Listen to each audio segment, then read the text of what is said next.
Welcome back, boys and girls. Today's read aloud is Stellaluna by Janelle Cannon.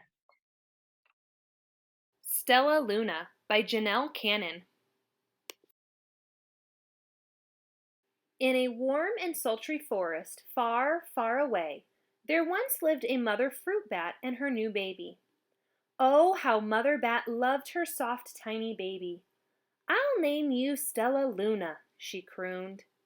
Each night, Mother Bat would carry Stellaluna clutched to her breast as she flew out to search for food. One night, as Mother Bat followed the heavy scent of ripe fruit, an owl spied her. On silent wings, the powerful bird swooped down upon the bats. Dodging and shrieking, Mother Bat tried to escape, but the owl struck again and again, knocking Stellaluna into the air. Her baby wings were as limp and useless as wet paper. Down, down she went, faster and faster, into the forest below. The dark, leafy tangle of branches caught Stellaluna as she fell. One twig was small enough for Stellaluna's tiny feet. Wrapping her wings about her, she clutched the thin branch, trembling with cold and fear. "Mother," Stellaluna squeaked, "where are you?" By daybreak, the baby bat could hold on no longer. Down, down again she dropped.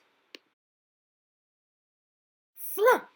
Stellaluna landed head first in a soft, downy nest, startling the three baby birds who lived there. Stellaluna quickly clambered from the nest and hung out of sight below it. She listened to the babble of the three birds. "What was that?" cried Flap. "I don't know, but it's hanging by its feet," chirped Flitter. "Shh! Here comes Mama!" hissed Pip. Many, many times that day, Mama Bird flew away, always returning with food for her babies. Stellaluna was terribly hungry, but not for the crawly things Mama Bird brought. Finally, though, the little bat could bear it no longer. She climbed into the nest, closed her eyes, and opened her mouth. Plop! In dropped a big green grasshopper. Stellaluna learned to be like the birds. She stayed awake all day and slept at night. She ate bugs even though they tasted awful. Her bat ways were quickly disappearing. Except for one thing. Stellaluna still liked to sleep hanging by her feet. Once, when Mama was away, the curious baby birds decided to try it too. When Mama Bird came home, she saw 8 tiny feet gripping the edge of the nest. "Eek!" she cried. "Get back up here this instant! You're going to fall and break your necks!" The birds clambered back into the nest, but Mama Bird stopped Stellaluna. "You are teaching my children to do bad things. I will not let you back into this nest unless you promise to obey all the rules of this house." Stellaluna promised. She ate bugs without making faces. She slept in the nest at night, and she didn't hang by her feet. Stellaluna behaved as a good bird should. All the babies grew quickly. Soon the nest became crowded. Mama Bird told them it was time to learn to fly. One by one, Pip, Flitter, Flap, and Stellaluna jumped from the nest. Their wings worked! "I just like them," thought Stellaluna. "I can fly too!" Pip, Flitter, and Flap landed gracefully on a branch. Stellaluna tried to do the same. How embarrassing! "I will fly all day," Stellaluna told herself. "Then no one will see how clumsy I am." The next day, Pip, Flitter, Flap, and Stellaluna went flying far from home. They flew for hours, exercising their new wings. "The sun is setting," warned Flitter. "We had better go home or we will get lost in the dark," said Flap. But Stellaluna had flown far ahead and was nowhere to be seen. The three anxious birds went home without her. All alone, Stellaluna flew and flew until her wings ached and she dropped into a tree. "I promised not to hang by my feet," Stellaluna sighed. So she hung by her thumbs and soon fell asleep. She didn't hear the soft sound of wings coming near. "Hey!" a loud voice said. "Why are you hanging upside down?"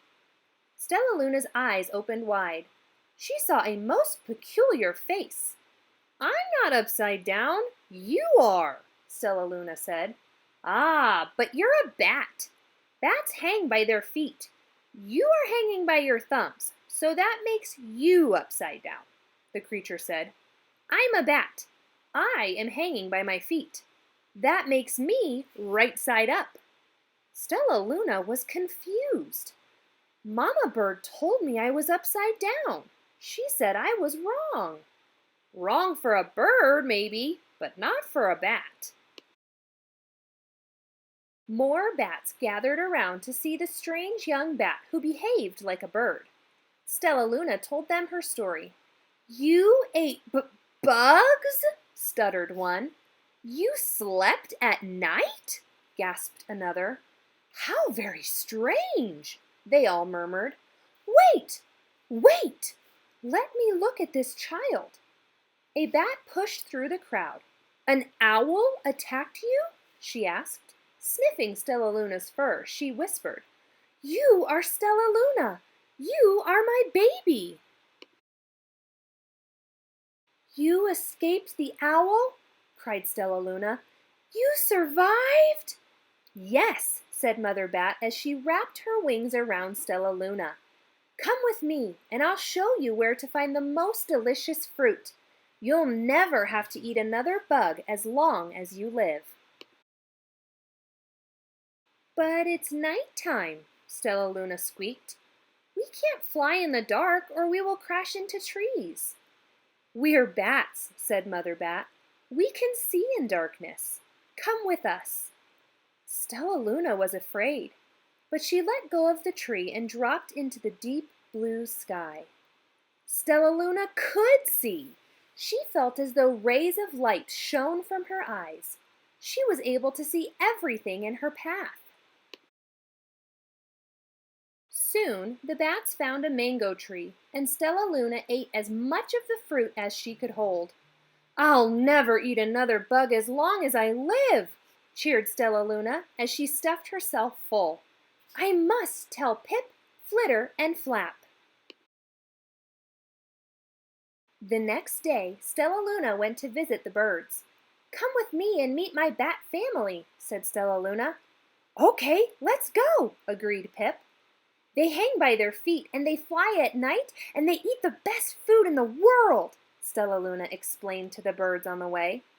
As the birds flew amongst the bats, Flap said, "I feel upside down here." So the birds hung by their feet. "Wait until dark," Stellaluna said excitedly. "We will fly at night." When night came, Stellaluna flew away. Pip, Flitter, and Flap leapt from the tree to follow her. "I can't see a thing!" yelled Pip. "Neither can I!" howled Flitter. "Ah!" shrieked Flap. "They're going to crash!" gasped Stellaluna. "I must rescue them." Stellaluna swooped about, grabbing her friends in the air. She lifted them to a tree, and the birds grasped a branch. Stellaluna hung from the limb above them. "We're safe," said Stellaluna. Then she sighed. "I wish you could see in the dark, too." "We wish you could land on your feet," Flitter replied. Pip and Flap nodded. They perched in silence for a long time. "How can we be so different and feel so much alike?" mused Flitter. "And how can we feel so different and be so much alike?" wondered Pip. "I think this is quite a mystery," Flap chirped. "I agree," said Stellaluna, "but we're friends. And that's a fact. I hope you enjoyed today's read aloud of Stellaluna. Join us next time for another great read aloud.